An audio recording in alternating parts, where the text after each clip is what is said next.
Hello everybody, Sam Tom here. Welcome back to the channel. Today we're talking about I Know What You Did Last Summer. I'm in a big hurry, so I'm going to try and fly through this. This was another big part of my childhood. I have very fond memories of the existence of this film. I just didn't remember much of the actual film itself. So that's why I re-watched it. This one very much being an influence from my older sister, who at the time very much into Ryan Felipe and Freddie Prinze Jr. Not that I was not into Sarah Michelle Gellar and Jennifer Love Hewitt, but we both had our own reasons for watching the movie. Okay, let's get into it. We start with this whole concept of this urban legend with the man with the hook hand and how everybody has heard a different version of this story, and it's like, yep, that's how urban legends work. That's how friends telling stories with themselves works. It's a really solid introduction, I think, to kind of how this movie is going to go, how the story is going to work. And then I wrote fairly believable premise, not necessarily how the events go, but just the concept of, like, we've all been out with friends and, whether something bad happened or not, we've all been in a situation where something could have happened, right? And, I like to think that I would be level-headed and make the right decision in situations like that. But it's like, you never know. You never know how you're going to act in a situation. And so we have the situation where these people hit somebody with their car, and it's just like, what would you do? How would you react? And even if you're like 100% certain, right, that if you were on your own, obviously you do the right thing, right, and let somebody know. But it's like, Jennifer Love Hewitt's character, she's the only one at towards the end of this scene holding out to try to do the right thing, and then all these other three friends are pressuring her, and it's just like, would you, be willing to basically turn in your friend? It's one of those things where in our heads we can say all that we want. Oh yeah, I definitely do the right thing. I wouldn't blah, blah, blah, blah. And it's easy to say that, but it's like interesting to think about. What would actually happen in that situation? So even though, it's not a common occurrence, I hope not, that groups of friends are murdering people. It's an interesting idea for a premise, and it makes you think about, when you're done watching the movie and you're thinking about it, you go back and you reflect, and it's just like, man, what would I do if I was in a situation like that? Which I think is a good quality for a movie to have. But throughout this scene, there's some back and forth about whether this was an accident or not. Is it manslaughter or murder? And by the end, it's definitely murder, right? Because he's still alive, and they throw him in and they leave him there. I guess it's not murder because he didn't die, but they don't know it at that point. But there's just a line where he's like, "We're gonna fry for this," but at that point, I think it was still assumed that it was manslaughter, and it's like, do people get the death penalty for manslaughter? I don't think so, but it's not like, I'm pretty sure that was Ryan Felipe's character. Not like he's the smartest or clearest thinking, so I guess that tracks for his character. Oh, then they're like, and I felt kind of bad because this was my first thought, which is a very defensive thought, very much deflecting, like if I was in that situation, deflecting the guilt away from me, was instead of, oh my gosh, we hit this person, they started asking, why was he standing here in the middle of the road? What was he doing here, right? And it's just like, very much victim blaming, and as soon as they said it, I was like, crap, that's what I was thinking. I'm not a very good person. But I just found it very humorous that as they're asking that question, they're all just standing in the middle of the road, and it's like, another car's probably going to come around at some point, and it does, because Max comes by. That's his name, right? Max? Yeah. And so it's just like, these people that are so confused by the unlikelihood of this situation are doing that exact situation again. At one point I just wrote roll credits because we get the note that says I know what you did last summer.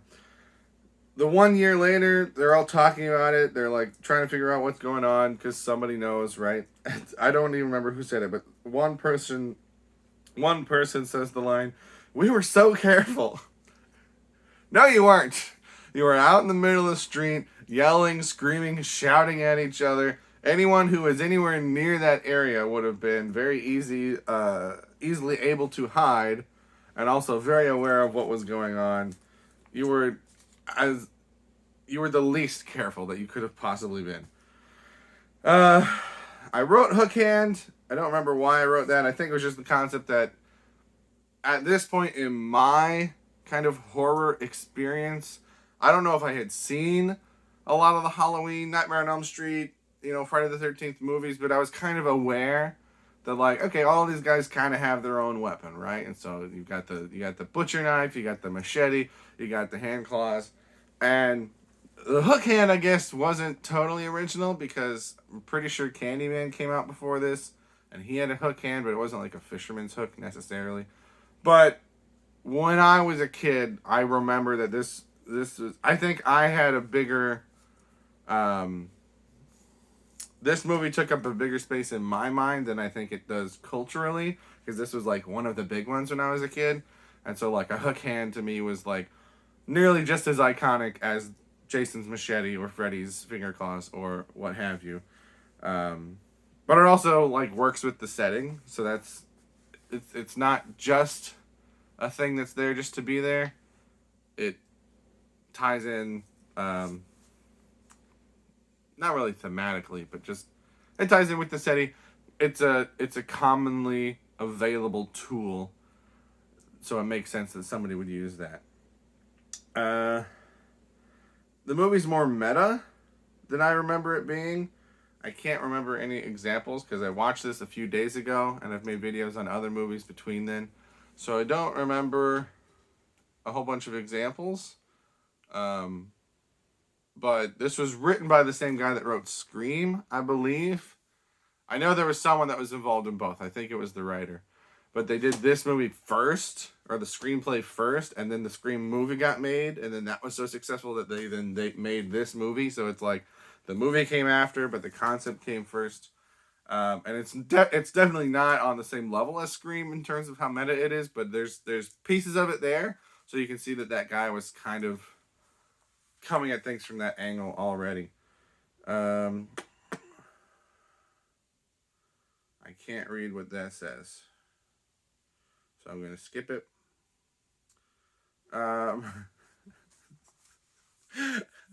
After Jennifer Love Hewitt comes back from college and she reconnects with Sarah Michelle Gellar, they're trying to figure stuff out. And at one point, they're kind of just sitting in silence with each other.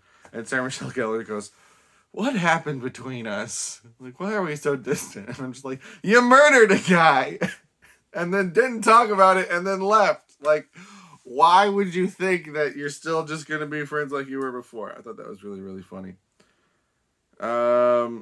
I've got something about Max. Oh, Max and the Crabs. So, I was confused about this when I was watching it, but I read in the trivia that I just missed something. Max is in, what's her name? Jennifer Love Hewitt. Julie. Max is in Julie's trunk, covered in crabs for some reason, and she opens the trunk, finds him, freaks out, runs away to go get somebody, comes back fairly soon, and it's all just gone, right? And so everyone kind of wonders, like, is she seeing things? What's going on? And I was kind of like, how did that get away so fast, right? There's nobody around. But apparently, you can see a truck drive by in that scene, and it's the same truck that later on, when Julie's in the cop car, the guy has stopped pretending like the car's broke down or whatever, and the cop comes out. So I guess they put that in there. Maybe I'll watch it again to try to see, because there's a cut between when she leaves and when she comes back. So I don't know how much time it took. So I'll let that slide for now. I like the reveal that the person that they killed was not David Egan. I mean, my memory of the movie was that the person that they thought they killed didn't actually die, but that's not how, like I said, I didn't remember a whole lot of it, so it's presented in the movie as though the person they thought they killed did die, and it's somebody else who's coming to take revenge. And so I was like, oh, I guess I must have misremembered it. And then there's the reveal that, oh no, the person they thought they killed, he's the one that killed David Egan, right? And the person they thought they killed didn't die. He's still alive. So I was like, oh, I guess I was kind of right, but not right in the way that I thought I was right. So that was I thought a good reveal. Then I wrote more seeing things. And I think this was about Sarah Michelle Gellar when Ryan Felipe's character, Barry, was getting killed. He's up on the balcony and she's like screaming and yelling, not the kind that I hate out of fear, but like to try to get people to go help him. And just nobody's even kind of trying to listen to her or look. And like the cop goes up afterwards and he's like, there's nothing up here. And so again, I was just like, are these characters supposed to be seeing things, or is this guy just somehow superhumanly fast at taking care of this? And I guess he's just very fast at taking care of things, and there was no blood around or whatever that the cop saw. So, a little confusing. I will say, I watched this movie on the DVD player in my van between DoorDash sessions, so it's possible I missed some details. No nickname for the killer. So, I think maybe that's a possible reason that maybe this franchise didn't get picked up as much as some of the other ones. It's got 3 movies total. I think there was a TV show like much later. And you can say that, well, the sequels weren't very good, but like a lot of the sequels for the other franchises weren't very good either. But I think just the idea that there's no name for this killer, right? There's no Michael Myers, there's no Jason Voorhees, there's no Freddy Krueger. Even Scream, where it's not always the same killer, we always refer to the killer as Ghostface, even when it's anybody else. So it's like they never really have a name for this guy, right? The guy with the hook for a hand, like that's not a catchy name. So what would a good name for this guy have been? What do you think? Give me your suggestions. And then my last note was just that Ray is super sketchy, and like obviously the movie is trying to make people think that, oh, maybe he did do it, because it turns out that his boat is named the Billy Blue, which is what the sister said that her brother's friend was named. So it's all this whole blah blah blah blah, and it's like it turns out he's innocent by the end. Maybe I don't remember what happens in the second movie, but I know he's in it. But it's just like, dude, come, like you've got this huge thing on your shoulders that all of your friends are a part of, and now they're all back and they're looking for this guy because things are happening. It's like, just come clean, right? And be like, look, I tried finding stuff out before, just so you know. So like, she knows me. That's why I'm not going to go there. That's where she got the name from. Right? Just come clean and own it and be open about it, because hiding it and then being found out later is way worse. And I think Jennifer Love Hewitt is the only character that actually finds this out. And so she's kind of more willing to listen to him at that point. But like, if they all 4 would have found all this out together, Ryan Felipe would have kicked the crap out of Freddie Prinze Jr. And then that's all I got.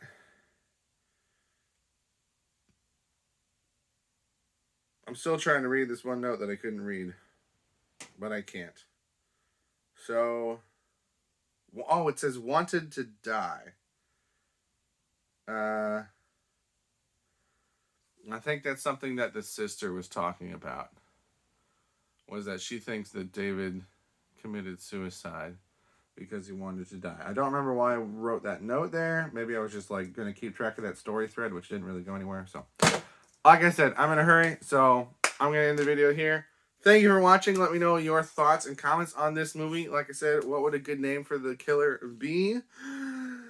I enjoyed rewatching this. It's not great, it's not amazing, but it's just a nice little kind of different version of a slasher. So I kind of enjoyed it. I might rewatch it again on an actual TV rather than a van DVD player. But that's all I got. Thank you very much for watching. Have a good day.